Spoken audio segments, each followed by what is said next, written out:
The air is thick with tension as a faint rumble echoes through the still, desolate fields of Poland. A cold wind stirs the dust, making the landscape seem more barren, more vulnerable. In the distance, a line of tanks begins to move, heavy mechanical beasts cutting through the earth with an unsettling speed. The roar of their engines breaks the silence, sending shivers through the stillness of the morning. The sun is barely visible, obscured by a thick, heavy fog, casting an eerie glow on the scene. The world seems to hold its breath. As the tanks roll forward, their metallic treads grind over the soft ground, sending plumes of dirt and smoke into the air. On the horizon, a small Polish village sits unaware of the storm coming its way. But soon, the ground beneath it will tremble. A single tank, the lead vehicle, barrels forward, its turret scanning the horizon. The precision of the movement is chilling. There's no sound of a battle yet, just the mechanical hum of war in the making. But this is no ordinary assault. In the chaos of war, one question lingers in the minds of the defenders. How could this attack, this storm of metal, move so fast? Was it speed alone, or was there something deeper, something more terrifying at play? This wasn't just a rapid attack, this was a new kind of warfare, one that the Allies would never have seen coming. Was this an unstoppable force of nature, or was it the result of one man's unyielding vision? A vision that would leave the Allies scrambling to catch up, if they could even catch it at all.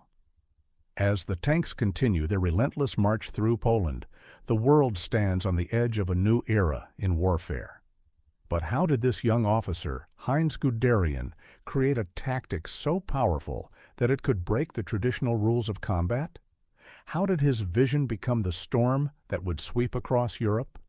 The answers lie in his journey, the journey that would lead him to alter the course of the Second World War.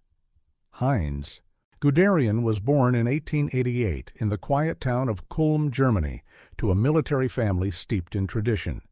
His father, a career officer, ensured that his son's early years were filled with a deep reverence for the military way of life.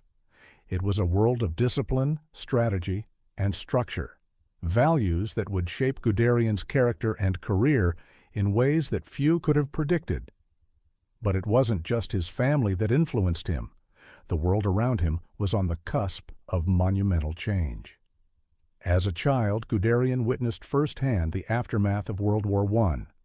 The war left Germany in ruins, its military crippled, its economy in shambles, and its people struggling under the weight of the Treaty of Versailles. The old world order was gone, replaced by a sense of uncertainty and bitterness. For many, it seemed that the future would be a prolonged period of decline, but for Guderian, it presented an opportunity. An opportunity to think beyond the tactics of the past, to devise a new way of war. Guderian's military education began at the Prussian Cadet School, a rigorous institution where he was trained in the art of war. Here, he learned not just the technicalities of military strategy, but the broader principles of leadership and command. It was a place where young officers were expected to master both the physical and intellectual aspects of warfare. And Guderian excelled. He rose through the ranks, eventually becoming a member of the General Staff, where he would begin to hone his ideas about modern warfare. But it wasn't until after World War I that Guderian began to see the true potential of mechanized warfare. While many in the military establishment clung to the old strategies of trench warfare, Guderian saw the rise of new technologies, tanks, aircraft, and radio communications, as a sign that the nature of war was changing. These tools, in his view, could allow for faster, more decisive victories. They could make the battlefield mobile, fluid, and dynamic. During the interwar years, Guderian was posted to various military assignments, and it was here that he began to experiment with his ideas. He spent significant time studying tank tactics and learning from military experiments in other countries, including the Soviet Union, where the early use of tanks in battle had proven successful. But it was Guderian's own innovations, his combination of speed, surprise, and coordination, that would come to define his theory of Blitzkrieg, lightning war. The idea was simple but revolutionary. Instead of the slow, methodical advances of traditional warfare, a fast-moving force of tanks, supported by infantry and air power, would punch through enemy lines in rapid, coordinated attacks.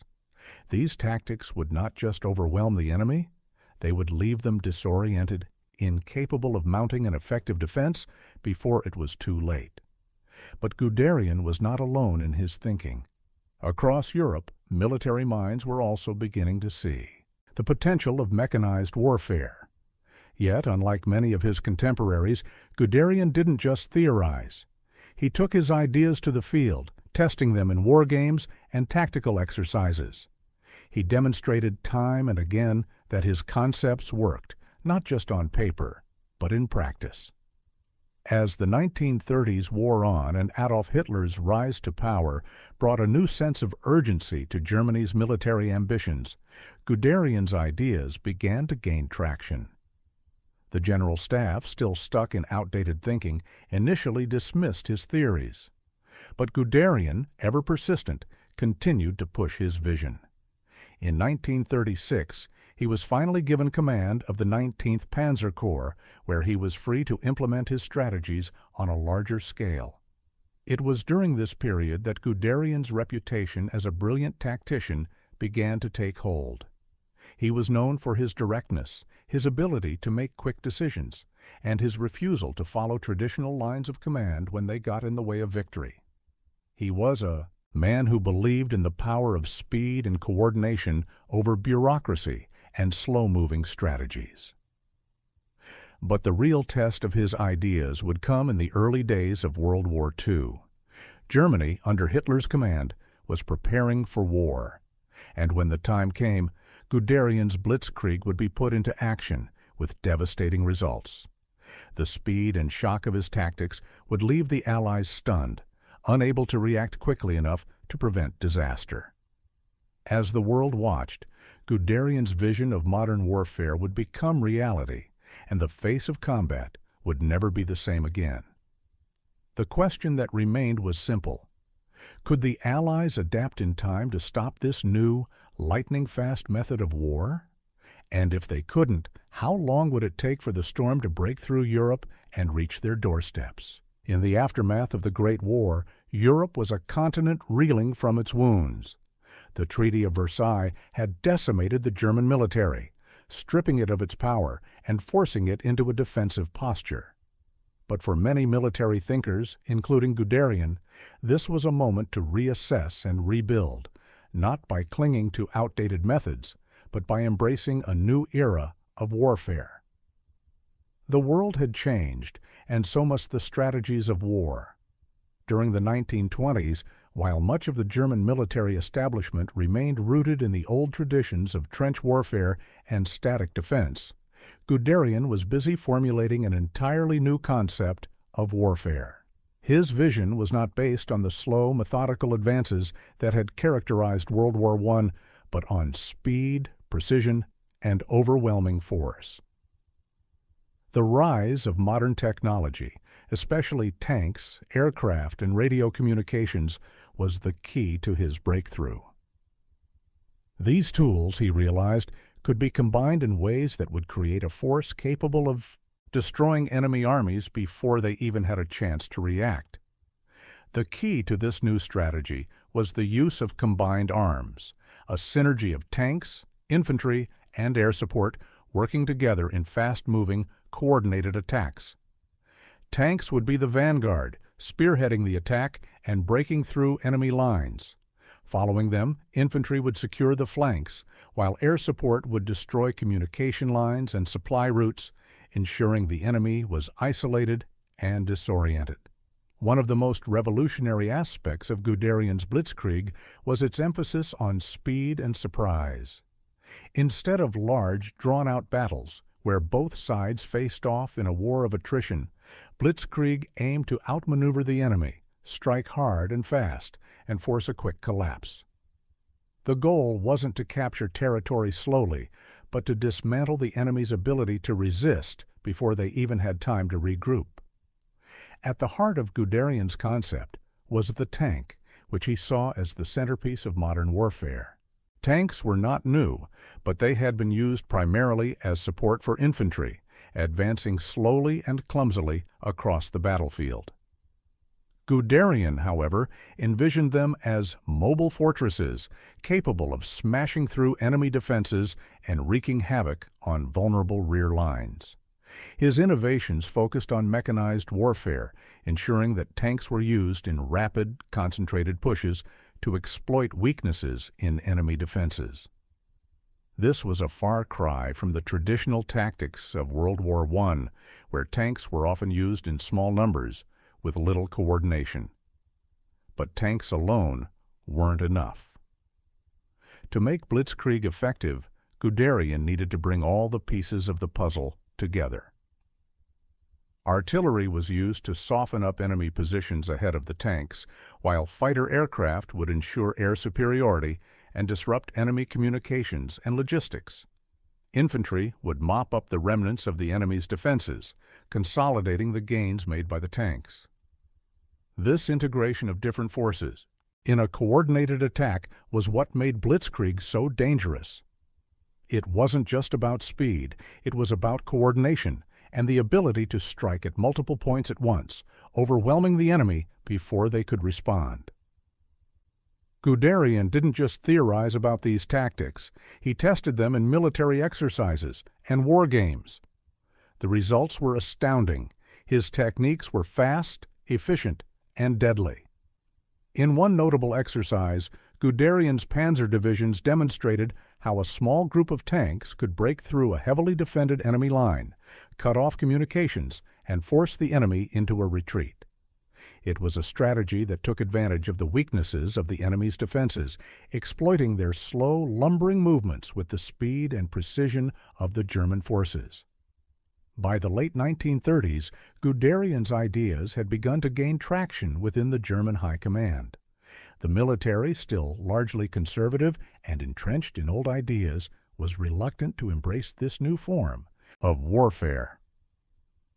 But Guderian's persistence, combined with the growing realization that Germany would soon need to prepare for war, led to a turning point.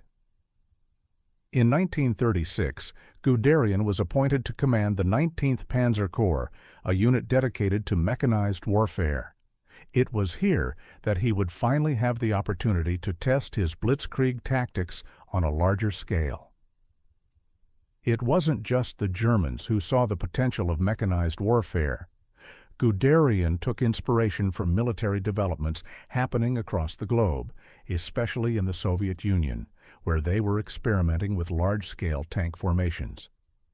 But where the Soviets had made a mistake in spreading their tanks too thin, Guderian learned to concentrate them into powerful units, capable of punching through enemy lines with devastating effect. In fact, it was Guderian who would teach the world the true potential of the tank and the devastating speed at which it could wage war.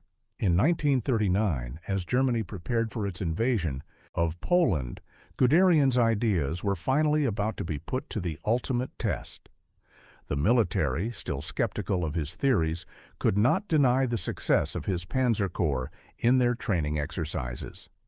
The time had come to see if his Blitzkrieg tactics could achieve the unthinkable, defeat a major European power in a matter of weeks. As the German military began its invasion of Poland on September 1, 1939, Guderian's Blitzkrieg would be unleashed for the first time in real combat. The result would not only change the course of World War II, but alter the entire nature of warfare itself. The world had never seen anything like it. The speed, the precision, and the devastation wrought by the new German tactics were unlike anything the Allies had prepared for. As Poland's defenses crumbled under the force of the Blitzkrieg, it quickly became apparent that Guderian's theory had been more than just a theory. It was a new way of war, one that would soon sweep across Europe, leaving the Allies scrambling to catch up. The storm had arrived, and there was no stopping it. As September 1st, 1939, dawned over the quiet fields of Poland, no one could have predicted the speed and violence that was about to unfold. The world had seen wars before, but nothing like what was about to come. On this fateful morning, the German war machine, powered by the Blitzkrieg doctrine that Guderian had painstakingly developed, would unleash its fury upon Poland, and the world would never be the same. Poland, with its ill-prepared military and static defense lines, was no match for the lightning-fast strikes of the German panzer divisions. Guderian's vision was now a reality. The tanks, previously seen as slow-moving support units, were now the spearhead of the attack. The Panzer Corps, numbering thousands of armored vehicles, surged forward with terrifying speed, breaking through Poland's defenses as if they were paper. The tanks rolled across the countryside, creating gaps in the enemy lines that allowed the infantry to follow and secure the territory. This was the essence of Blitzkrieg: speed, surprise, and shock. The Germans didn't need to occupy every inch of territory. They simply needed to create confusion, disorient their enemies, and disrupt their ability to organize a counterattack. The speed of the advance was so overwhelming that the Polish command couldn't keep up.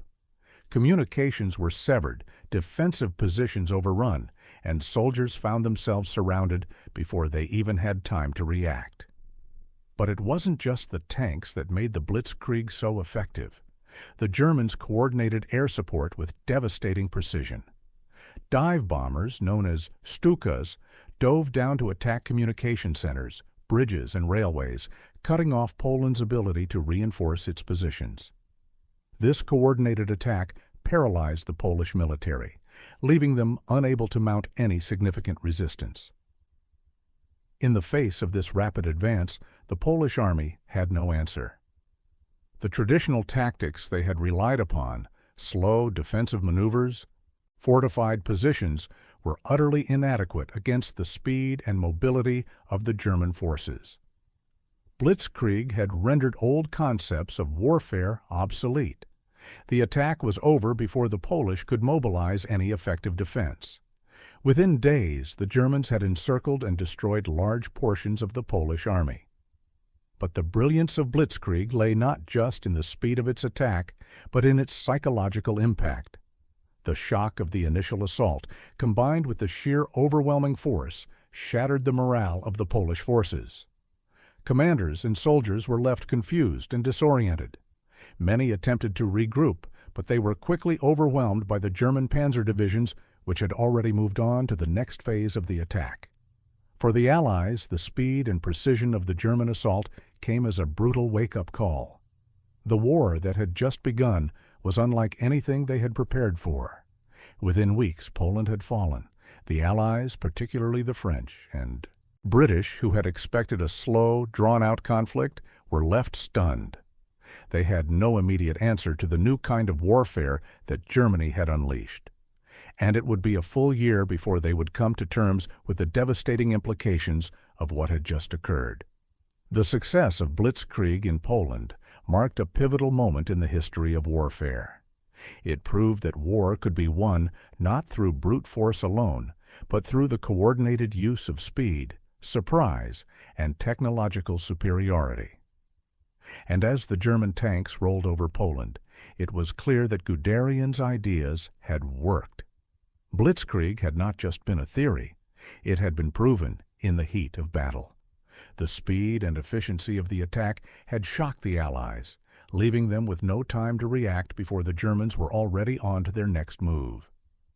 The success of the Polish campaign would only fuel Hitler's ambition, and soon the German war machine would be ready to take on even greater challenges.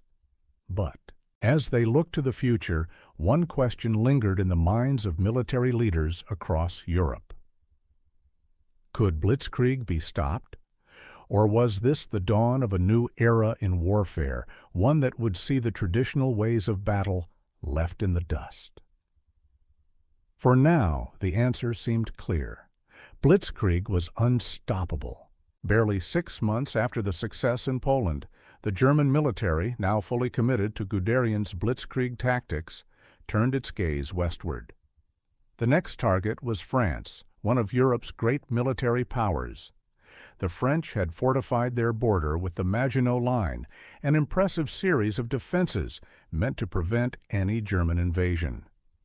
For years, the French had relied on static defense strategies, believing that no modern army would be able to break through such an advanced network of fortifications. But they underestimated one crucial factor: speed. In May 1940, Guderian and the German High Command launched their assault. This time, they would go around the Maginot Line, bypassing it entirely with a rapid, decisive strike through the Ardennes forest, a dense, hilly region that the French believed to be impassable for a large mechanized army.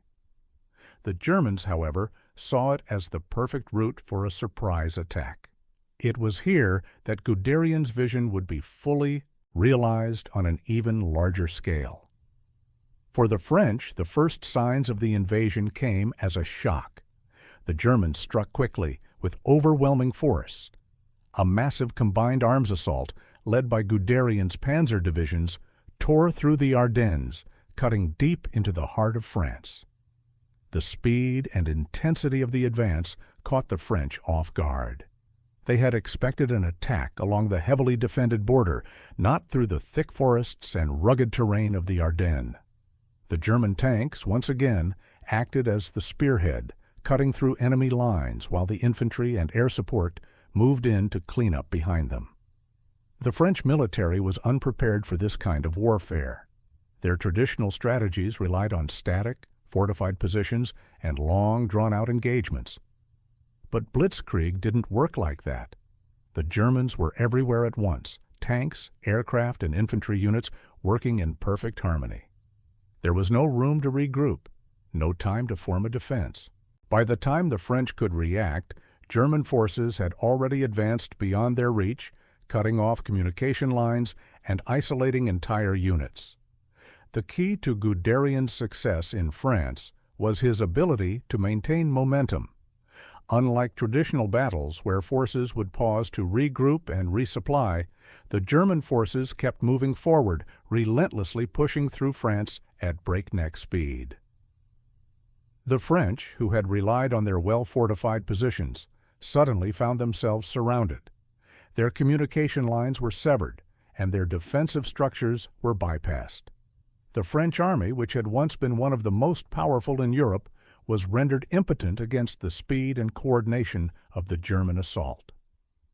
But the true brilliance of Guderian's Blitzkrieg was not just in its ability to break through enemy lines, it was in its ability to disrupt. The French command structure collapsed under the weight of the attack.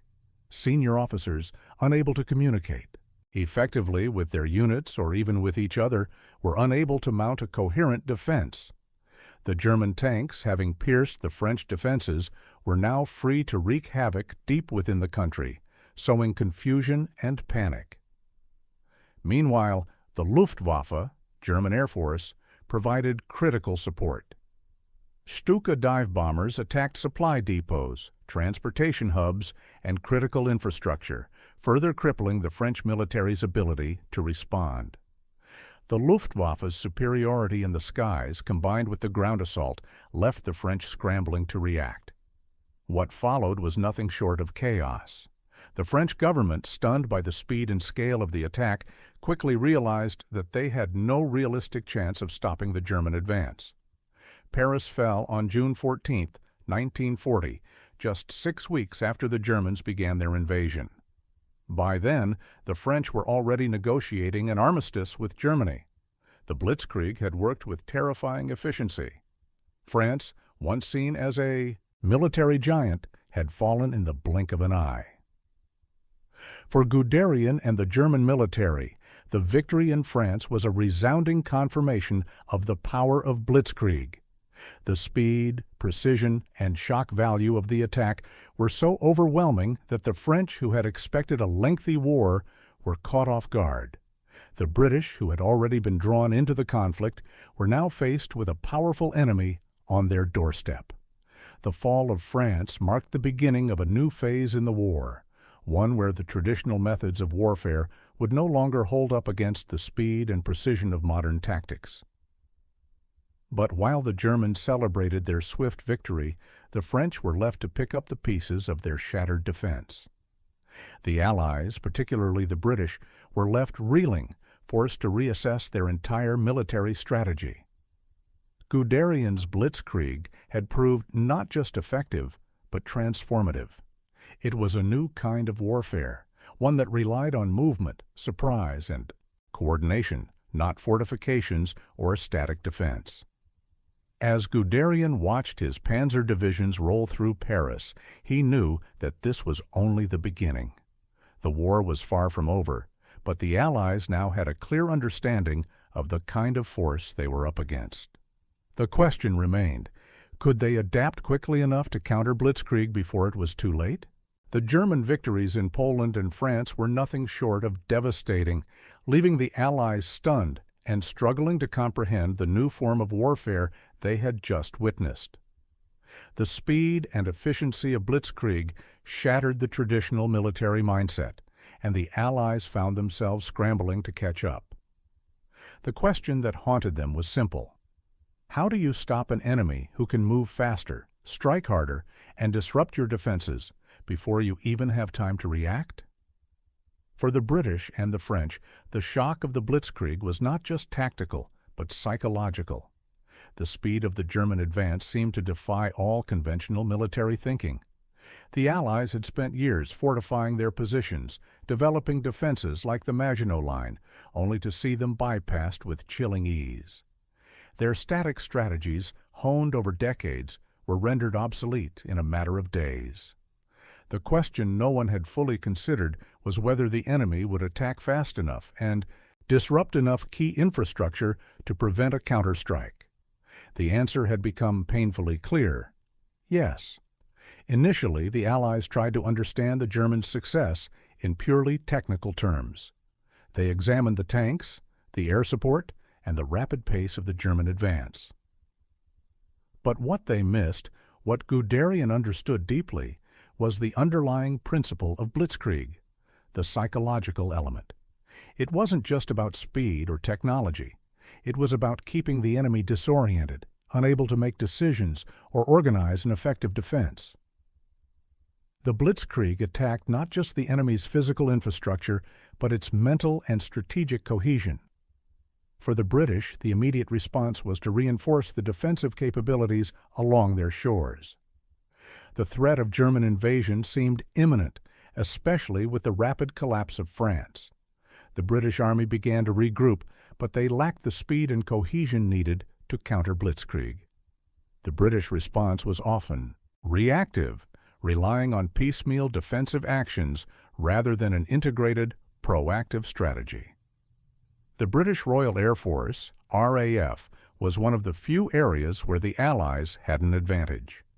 The Germans, despite their early success, could not achieve total air superiority over Britain.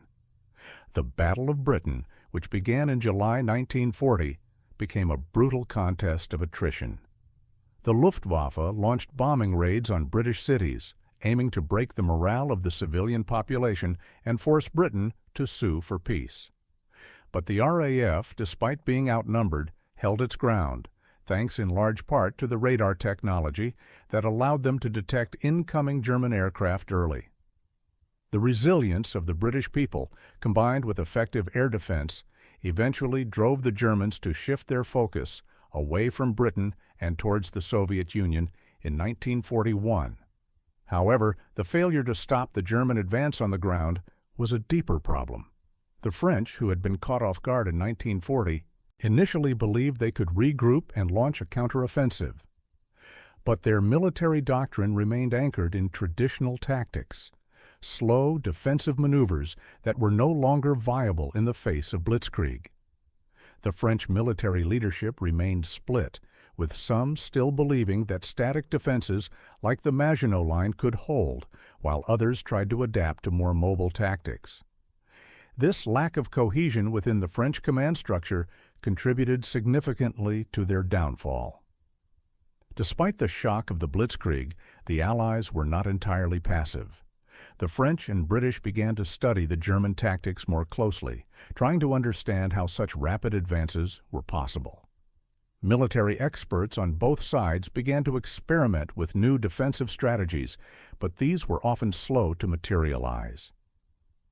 The French began to adopt more flexible, mobile units, but their efforts were hampered by outdated command structures and equipment.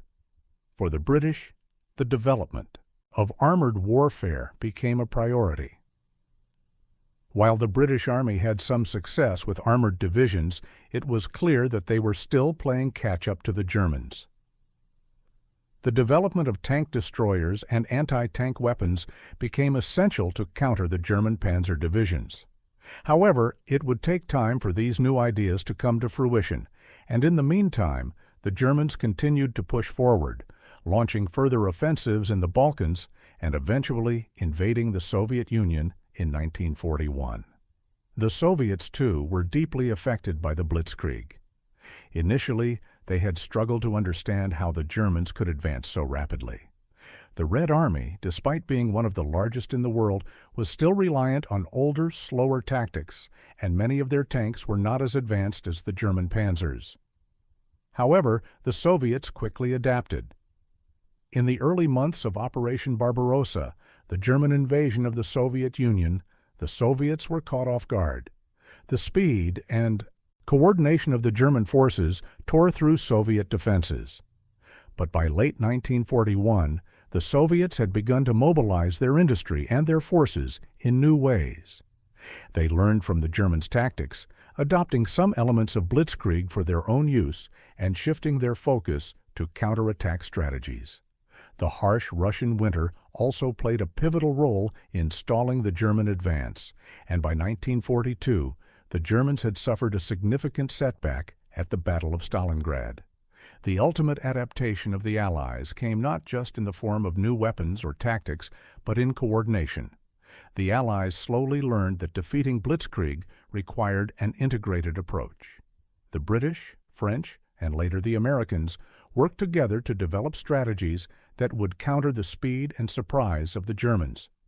They understood that they had to combine fast-moving infantry and armored units with strong air support to keep up with the Germans' momentum.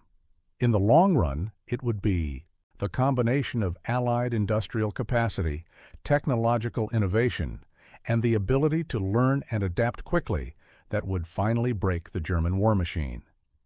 But in 1940, as the Germans stood at the gates of Britain and the Soviet Union was being overrun, the idea of defeating Blitzkrieg seemed almost impossible. The Allies had underestimated the power of speed and surprise, and it would take years of bitter fighting, innovation, and adaptation to turn the tide of the war. For now, the question remained, could the Allies evolve fast enough to fight a war where speed and momentum dictated the outcome? In the summer of 1941, Germany launched Operation Barbarossa, the largest military invasion in history. This marked the moment when Guderian's Blitzkrieg would face its greatest test, the vast and unforgiving terrain of the Soviet Union. The German war machine, which had triumphed in Poland and France with breathtaking speed, was about to encounter a completely different kind of challenge. The Soviet Union was not only vast in size, but also rugged, poorly suited to the rapid mechanized warfare that had proven so effective in Western Europe. Yet the Germans believed that their Blitzkrieg tactics would work as they had before. The German High Command believed that the Soviet Union, with its outdated military doctrine, would crumble under the weight of Blitzkrieg. Guderian's panzer divisions were unleashed with the same speed and aggression that had made them so successful in Poland and France. The German tanks and mechanized infantry, backed by powerful air support, tore through Soviet defenses, making incredible advances in the first few weeks of the invasion. The Soviets, like the Polish and French before them, were caught off guard by the speed and scale of the assault. Cities like Kiev fell, and the Germans advanced deep into Soviet territory. Yet this time, things were different. The Soviet Union was vast, with no natural defensive borders like the ones in France or Poland. It stretched across thousands of miles of open land, forests, and swamps.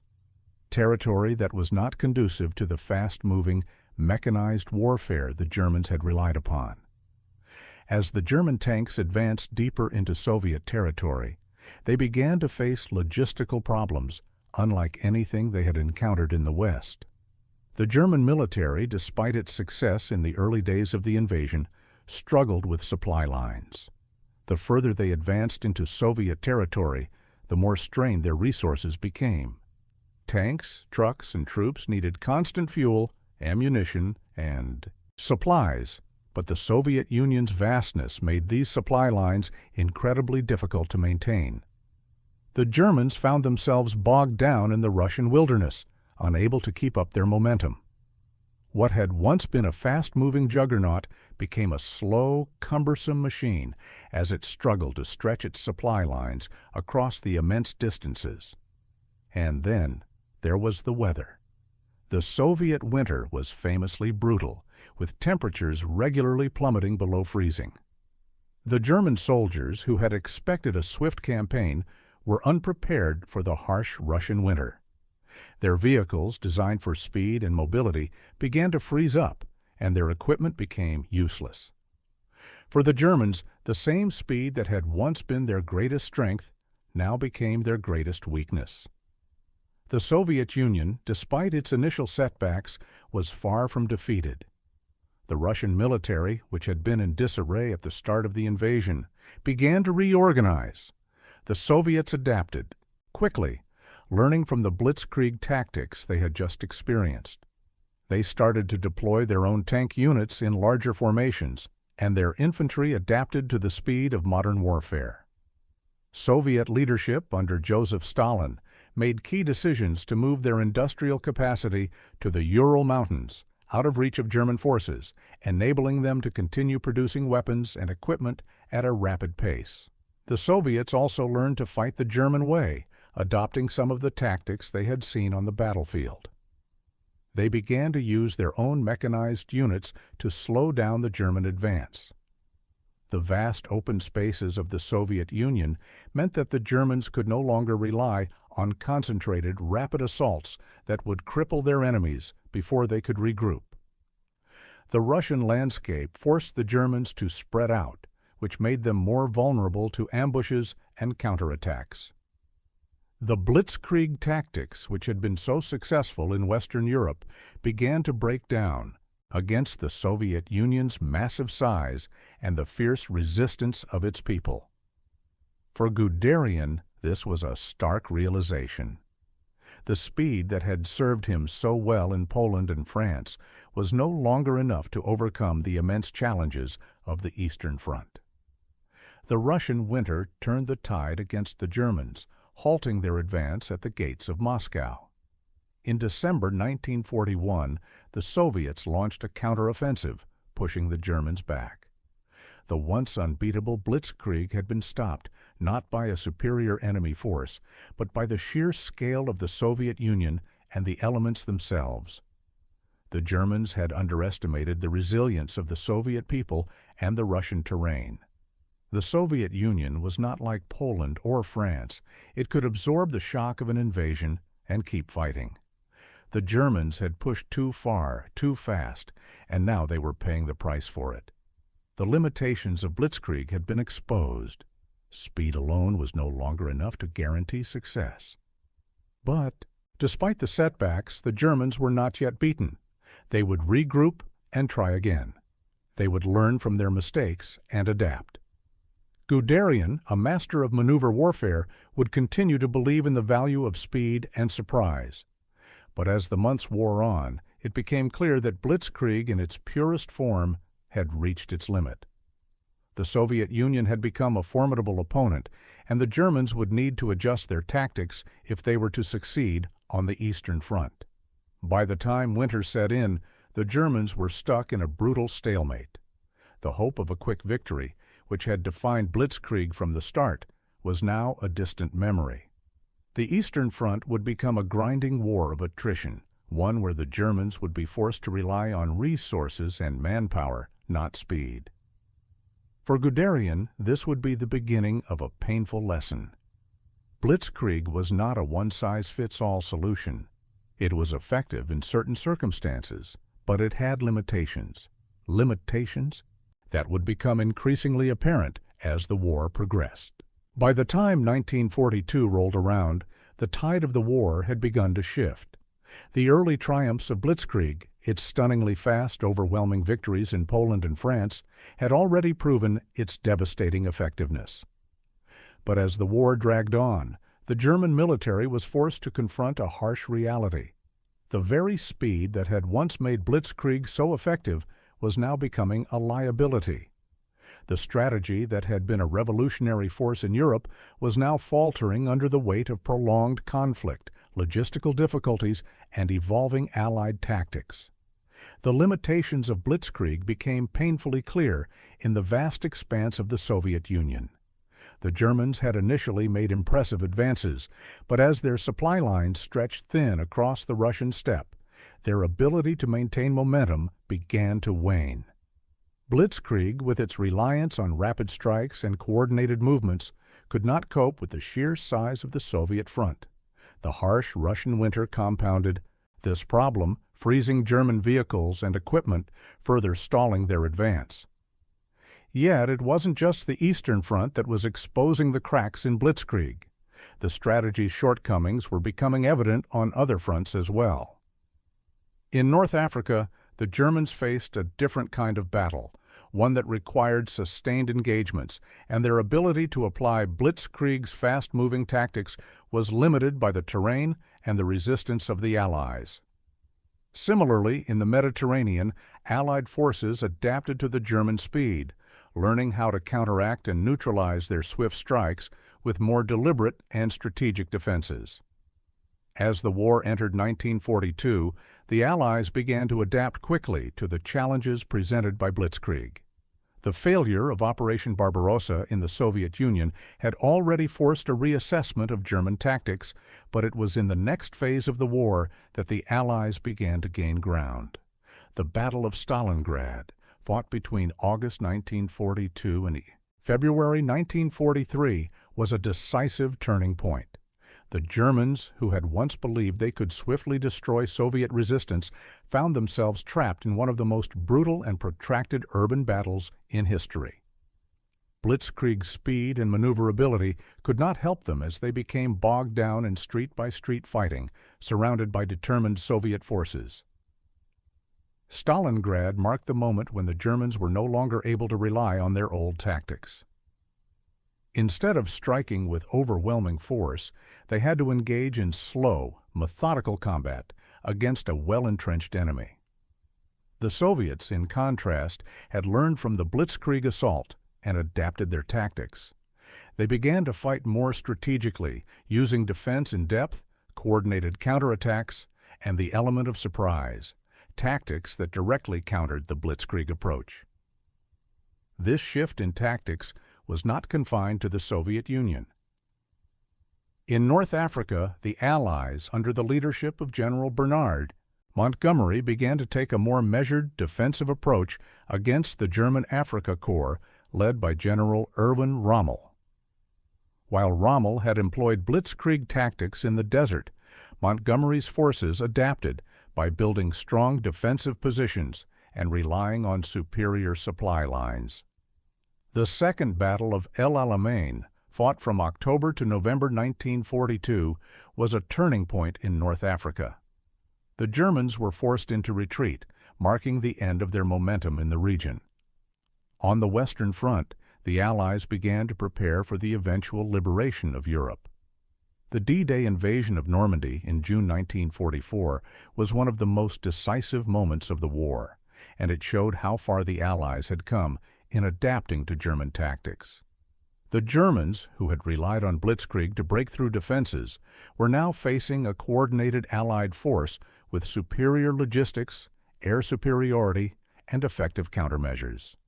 The Allies had learned how to counteract German speed by focusing on their own technological advantages, such as radar, and by ensuring their supply chains were robust enough to keep the offensive moving forward. Meanwhile, on the German side, the High Command began to recognize that Blitzkrieg, in its purest form, was no longer viable. The increasing difficulty of maintaining speed and surprise, especially against a well-prepared and adaptable enemy, led to a shift in German strategy. No longer could the Germans rely on rapid, high-intensity strikes to break the back of their enemies. Instead, they were forced to adopt more static and defensive tactics, digging in and attempting to hold territory rather than quickly advance through it. But these defensive tactics came with their own set of problems. The longer the war dragged on, the more Germany's position eroded.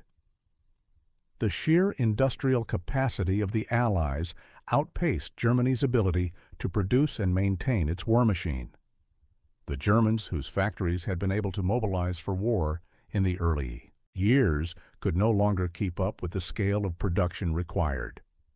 Allied air raids disrupted German industry, and the supply lines that had once been a strength of Blitzkrieg became a significant vulnerability. By 1944, the strategic landscape had shifted dramatically. The D-Day invasion opened a new front in Western Europe, and the Soviets launched offensives from the east that overwhelmed German defenses. The Germans, once masters of speed, were now on the defensive on all fronts. Blitzkrieg, which had been so successful in its early years, was no longer a viable strategy.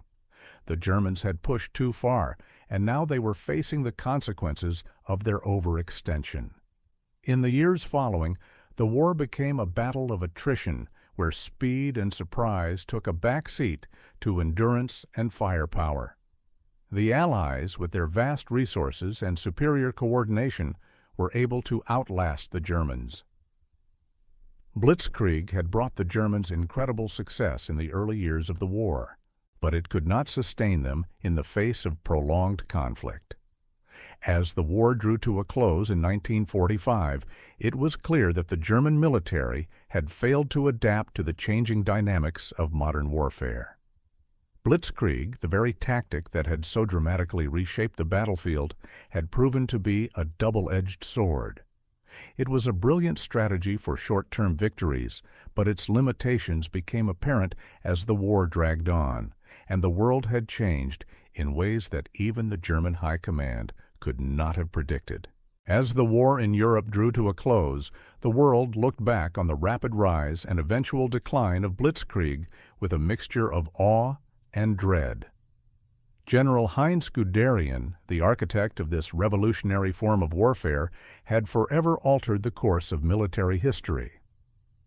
But what was the true legacy of Blitzkrieg? Was it a strategy that had simply run its course, or did it leave an indelible mark on the future of warfare?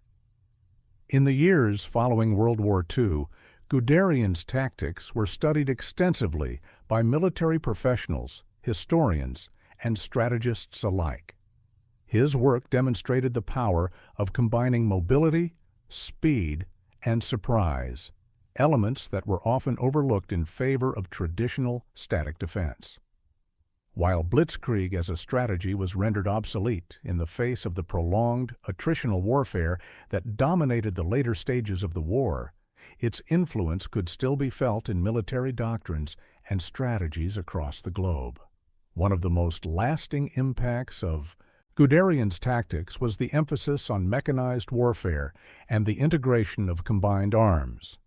The lessons of Blitzkrieg were not lost on future military leaders. The idea of coordinating tanks, infantry, artillery, and air support into a unified force became a cornerstone of modern military doctrine. The ability to strike quickly and decisively, to move forces as one coordinated unit, became a defining feature of future conflicts. The Cold War, which followed World War II, was shaped in part by the military innovations that came out of Guderian's work. Both NATO and the Warsaw Pact developed strategies based on rapid, mobile warfare, with a particular focus on armored divisions and mechanized infantry. The ability to conduct lightning-fast strikes, though not in the same form as Blitzkrieg, was central to the defense strategies of the time. The Arab-Israeli conflicts of the 20th century further demonstrated the enduring relevance of Blitzkrieg principles. The Israeli defense forces, in particular, adopted tactics that mirrored some aspects of Guderian's vision. In the Six-Day War of 1967, Israeli forces utilized speed, surprise, and combined arms to devastating effect, rapidly overwhelming the much larger Egyptian, Jordanian, and Syrian forces. The Israeli military success was a testament to the lasting influence of Guderian's ideas, even though the nature of warfare had changed significantly since World War II. In addition to its influence on conventional warfare, Blitzkrieg's legacy can be seen in the use of rapid deployment forces and air mobility in modern military conflicts. The idea of striking with overwhelming force, maintaining momentum, and forcing an enemy to react instead of acting became foundational to many of the strategies used by NATO forces throughout the late 20th and early 21st centuries. Modern air forces, with their ability to project power quickly across vast distances, carry echoes of Guderian's emphasis on speed and shock tactics. However, it's important to recognize that Guderian's tactics also carried lessons in caution. Blitzkrieg's early success was partly due to the Germans' ability to maintain the element of surprise. The more the tactic was used, the more predictable it became, and the Allies gradually learned to counter it. This inherent limitation, Blitzkrieg's reliance on speed and surprise, meant that it was ill-suited to prolonged engagements or wars of attrition like the ones seen on the Eastern Front. Guderian himself would later reflect on the shortcomings of his own strategy. While he remained a staunch advocate of mechanized warfare and the importance of mobile forces, he also understood the challenges that came with overextension. The limits of Blitzkrieg became evident in the vast expanses of the Soviet Union and the inability of German forces to maintain the momentum that had been so crucial to their early victories. Guderian's insights into the strategic importance of reserves, supply lines, and the ability to adapt to changing circumstances would inform military thinking for years to come. After the war, Guderian's reputation remained strong among military professionals, despite the eventual failure of his strategies on the Eastern Front. His writings and lectures on armored warfare became influential, and his role in shaping the future of military tactics was recognized worldwide. His book, Achtung, Panzer, published in 1937, became a key text for military academies around the world. In it, Guderian outlined his ideas on armored warfare and the use of tanks in modern combat. The book would go on to influence not just Germany, but military thinkers in the United States, the Soviet Union, and beyond. In post-war Germany, Guderian's legacy was both celebrated and criticized. As one of the most prominent proponents of Blitzkrieg, he was associated with the militaristic ambitions of Nazi Germany. Yet, many saw his work as a demonstration of his commitment to modernizing the military, rather than supporting the ideological extremism of the regime. His post-war role in rebuilding the West German military also helped to redeem his reputation in the eyes of some. He remained an advocate for professional military strategy rather than the ideological warfare that had dominated Hitler's vision. For Guderian, Blitzkrieg's legacy was ultimately one of transformation, both for the military establishment and for the understanding of warfare itself. His ideas shattered the old static models of combat and introduced a new era of mobile, integrated warfare. But it was also a legacy marked by a deeper understanding of the limits of speed and the importance of adaptability and logistics in warfare. Blitzkrieg, in its purest form, had proven successful only in the early stages of World War II, when the element of surprise could be maintained, and when the Germans had the advantage of mobility. As the war stretched on and the Allies adapted, the strategy's effectiveness waned. But the principles that underpinned it, mobility, coordination, and surprise, remained vital to modern warfare. And so, while Blitzkrieg as a strategy was a casualty of the war, its core lessons endured, reshaping how wars would be fought for generations to come. The ultimate legacy of Guderian's Blitzkrieg, then, was not just the method itself, but the way it influenced military thinking in the years to come, reminding the world that speed, precision, and coordination could be as powerful as brute force in determining the outcome of wars. For better or worse, Guderian had shown the world a new way of fighting, a way that would never be forgotten, even as the tactics evolved over time. By 1944, the once unbeatable German war machine had been pushed to its breaking point. The forces that had swept across Europe at lightning speed in the early years of World War II were now faltering on multiple fronts. The speed, coordination, and surprise that had been the hallmark of Blitzkrieg were no longer enough to keep the Allies at bay. The war had entered a new phase, one defined by attrition, desperate last-ditch efforts, and a slow, painful retreat for the German forces. In the West, D-Day marked the beginning of the end for Nazi Germany. On June 6, 1944, the Allied forces launched their long-anticipated invasion of Normandy. The sheer scale and coordination of the operation were unlike anything the Germans had experienced before. It was a direct response to the Blitzkrieg tactics that had once overwhelmed Europe. The Allies now had the upper hand in speed, mobility, and surprise, thanks to their ability to coordinate large-scale amphibious assaults, maintain robust supply chains, and make use of air superiority. The Germans, still clinging to the idea that speed could win battles, launched a series of counterattacks, most notably the Battle of the Bulge in December 1944. The goal was to split the Allied forces, retake the vital port of Antwerp, and reverse the momentum in the West. However, the surprise attack was not enough to halt the Allied advance. The German forces, already stretched thin and struggling with fuel shortages, were unable to sustain the offensive. The Battle of the Bulge ended in failure for the Germans, and the Allies resumed their push into the heart of Germany. On the Eastern Front, the situation was even direr.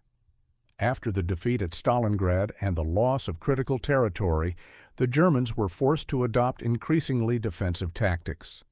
The Soviet Union, having learned from the early days of the German invasion, now used their own version of mobile warfare to push the Germans back. The Soviets encircled German forces and launched massive offensives, slowly but surely retaking land and forcing the Germans into a retreat. The Battle of Kursk in 1943 had already shown the limits of German armor, with the Soviets now fielding massive tank armies of their own, backed by strategic air support and superior numbers. The German economy, once the envy of Europe, was also on the brink of collapse. The relentless Allied bombing campaigns had crippled German industrial production.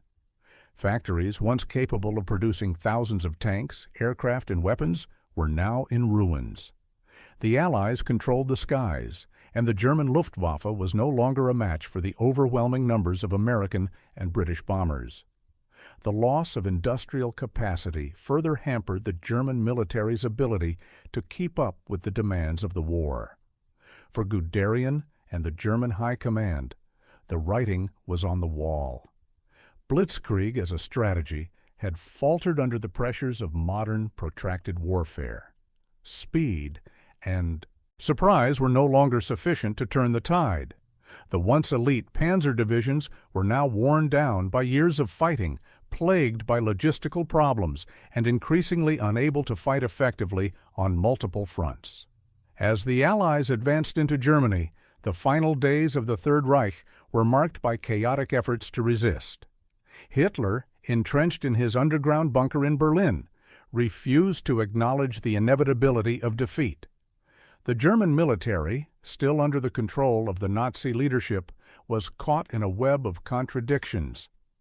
On the one hand, the Blitzkrieg principles that had once made them so successful were still revered. But on the other, the reality of total war, of attrition, and of the overwhelming power of the Allied forces had made these tactics irrelevant.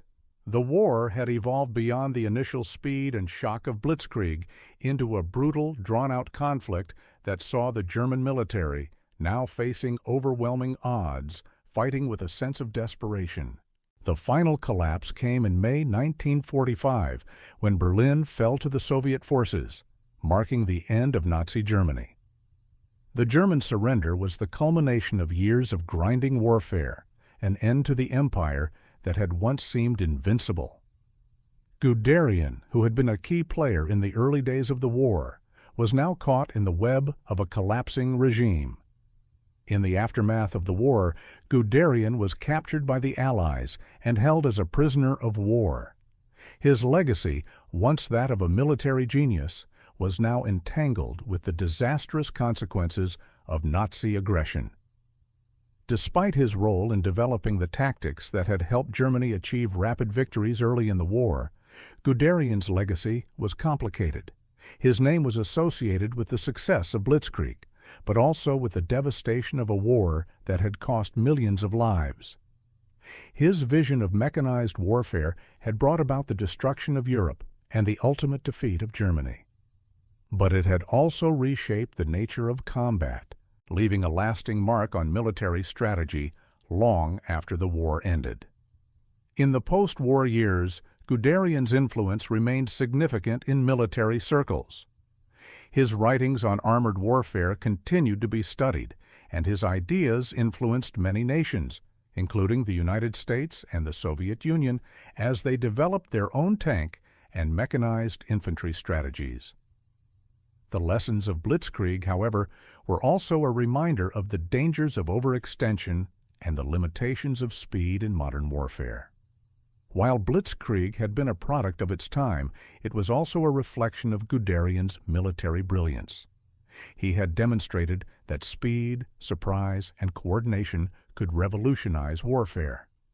But he had also learned through the course of the war that such tactics were not a panacea.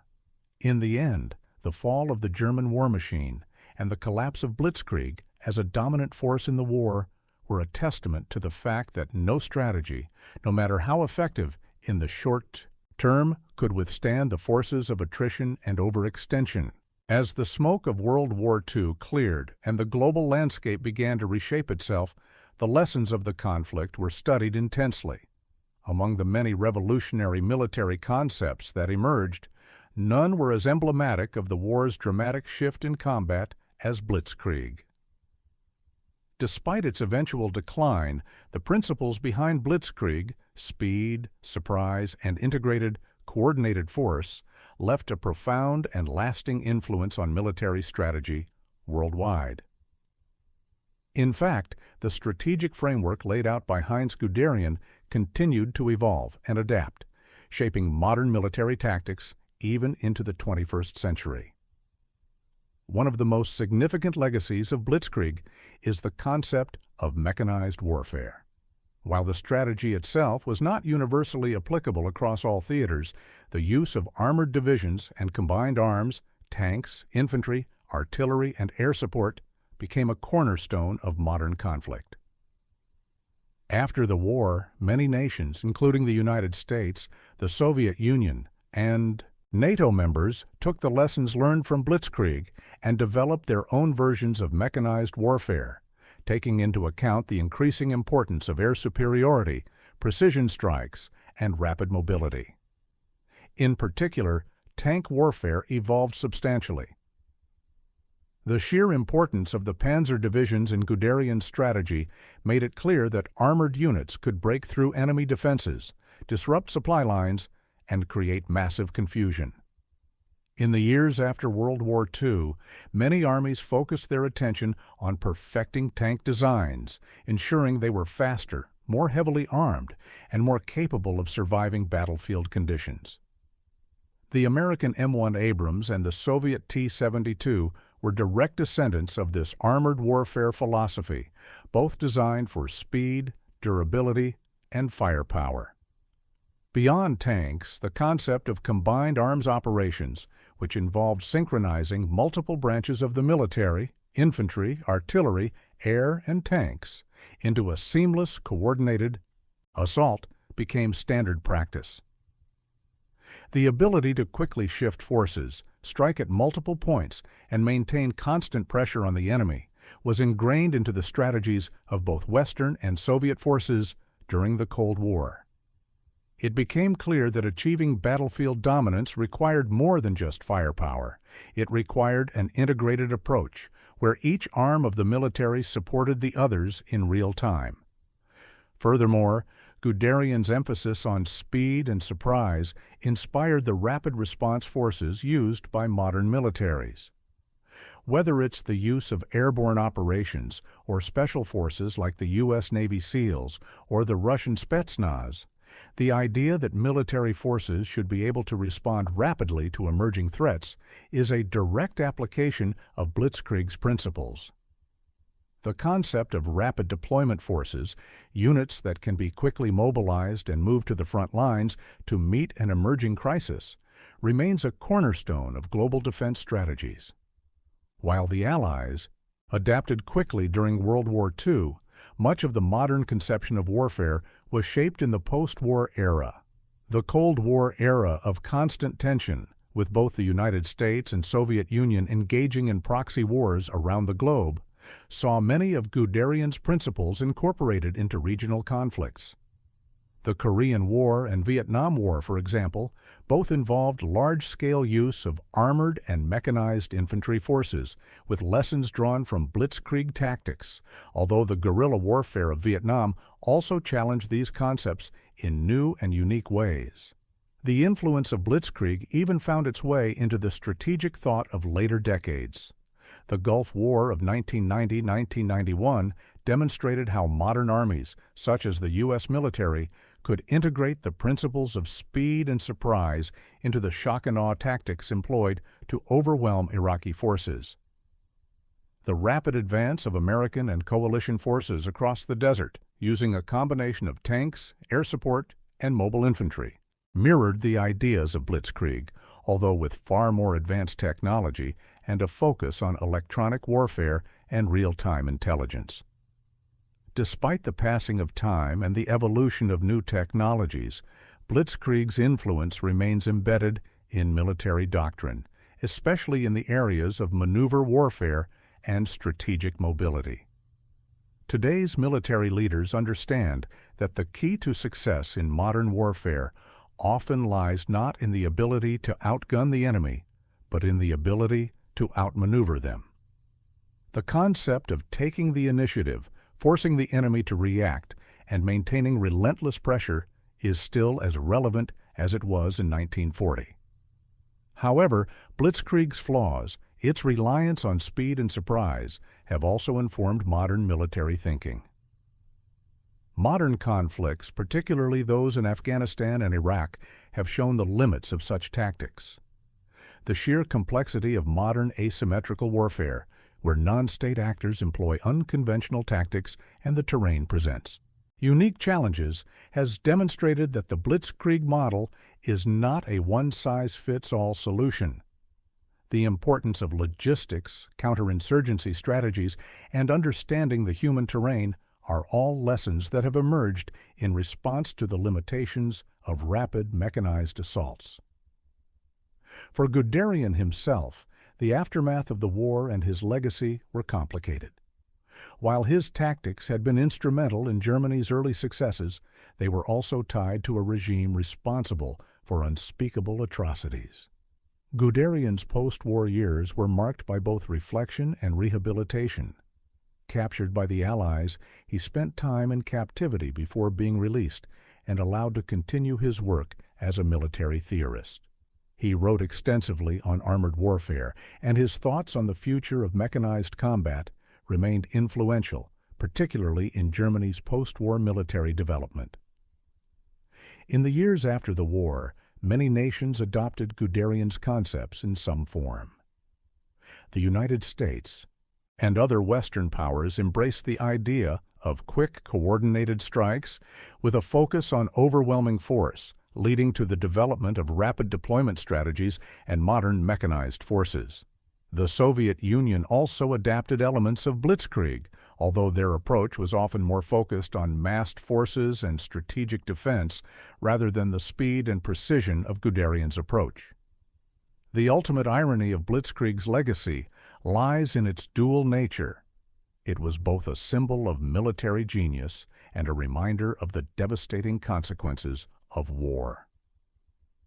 Guderian's innovations undoubtedly changed the way wars were fought, but they were also part of a system that led to the death of millions. Blitzkrieg's efficiency, combined with Nazi ideology, turned it into a tool for aggression that wreaked havoc across Europe. Today, Guderian's legacy is one of both admiration and caution. His tactical brilliance in using speed and precision to outmaneuver the enemy remains a hallmark of modern warfare. However, it serves as a reminder that even the most effective military strategies must be tempered by the realities of war, logistical challenges, human factors, and the costs of unchecked aggression.